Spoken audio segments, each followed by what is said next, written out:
The agents, Luis Moreno here with Think Medicare, Think ACA. We just got a major update on Medicare special elections. So I'm going to go over that update with you.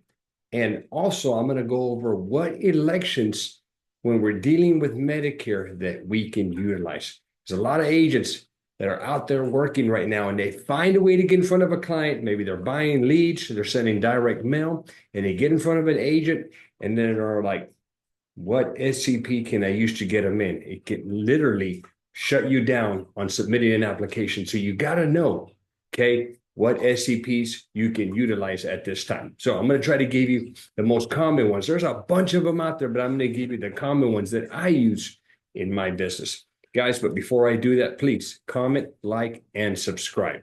So what is this major update that we just received a few days ago? Well, let's go check it out. So early March, we got notification that they were doing away with a Medicare special election, which is the disaster special election. They're going to do away with it, guys. So, well, they're going to do away with it with the ability of us agents to utilize it. Okay, they didn't get rid of it. So what happened is there was a notice put out that said, hey, starting April the 1st, if you wanted to use, in fact, here's what I'm going to do. I'm going to go ahead and share this so you can see what I'm talking about. Okay, so starting April the 1st, what was going to happen if this disaster emergency SEP was going to be utilized? The Medicare beneficiary was going to have to call 1-800-Medicare in order to utilize this election. By doing that, what was going to happen is they were going to cut out the agent. So seems like the plan was that CMS or the people at Medicare, the 1-800-Medicare, I guess whoever they are, they were going to play our role. They were going to enroll insureds into whatever plan. And I assume, but probably not, that they were going to check all the doctors and all the medications and go over the summary of benefits and expand. And well, it's a call-in, so maybe they don't need to do the 24 or the 48-hour wait rule. Maybe they just we're going to get the SOA signed. You know, who knows? And I think they realized that they don't have the ability to do this. Well, or somebody just got smart that we still need to use agents.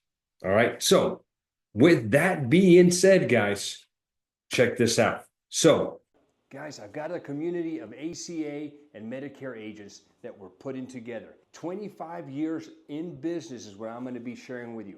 Guys, come join us at the community, a community of ACA and Medicare agents, and we'll show you how to grow.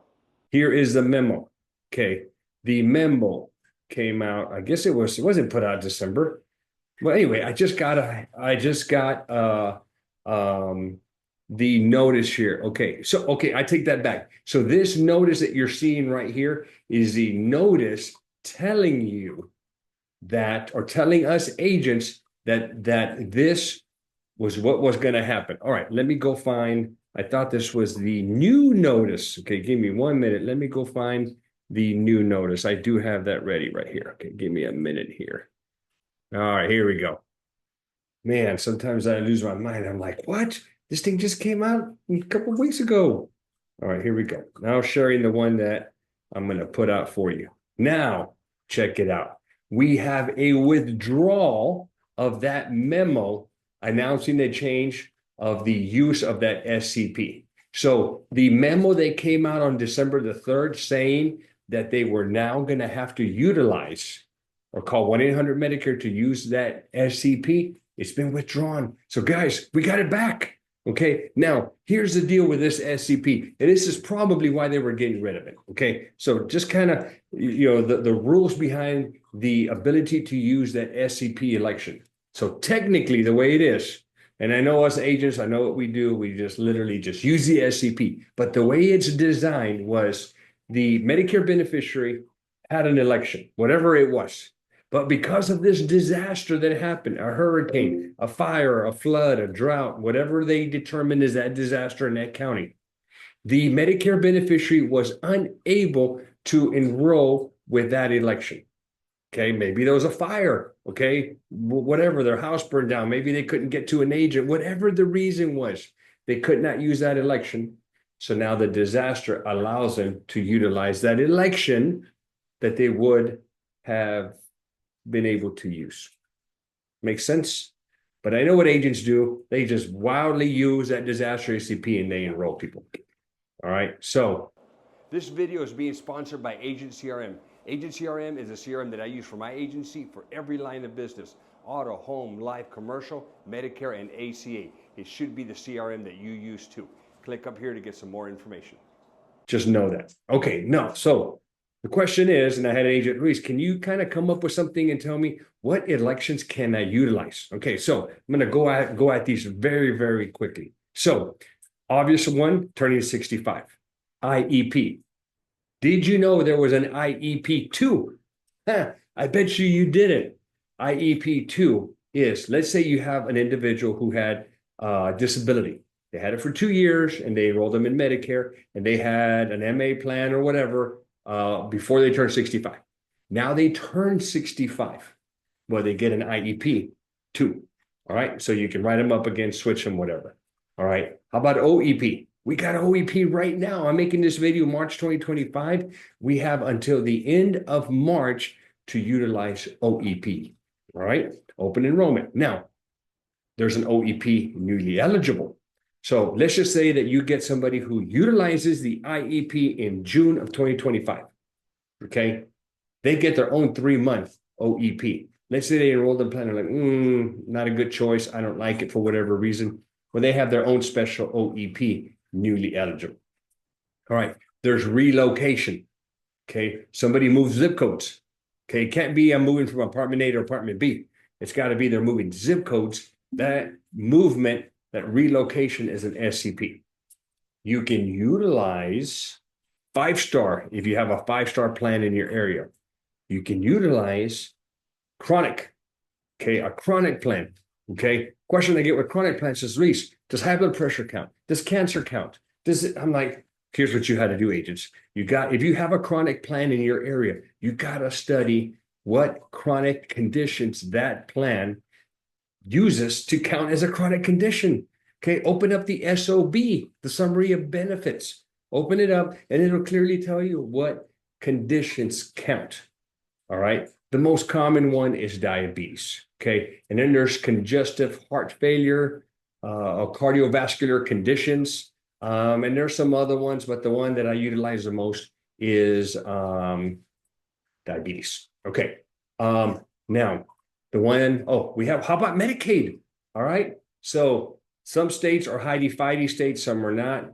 Guys, there's a lot of rules to this, but you have got to align if you're in a hidey-fighty state, you have got to align the Medicaid provider with the MAPD.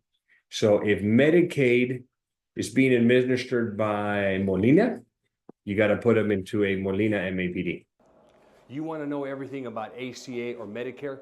Click up here to get my ACA and Medicare smart books.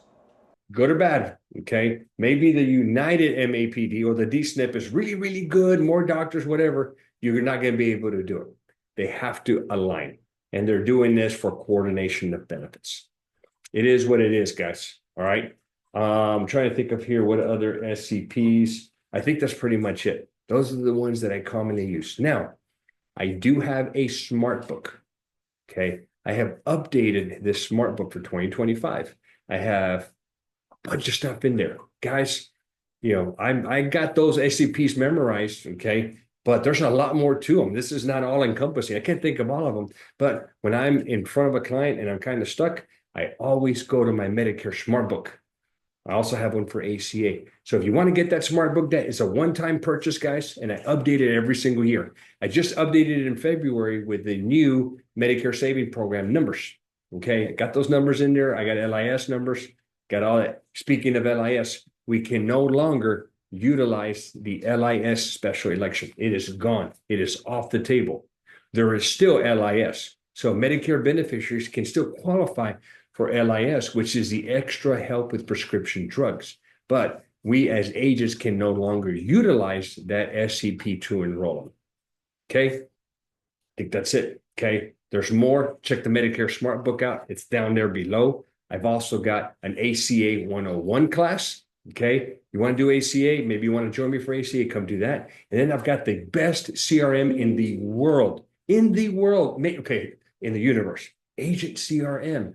Guys, this is a CRM that I promote and use all the time. So think about utilizing that CRM if you don't have one. So the branding, the CEO, Alex, has created some bundles that they give to you that you can use in templates. But here's what I have done. Okay.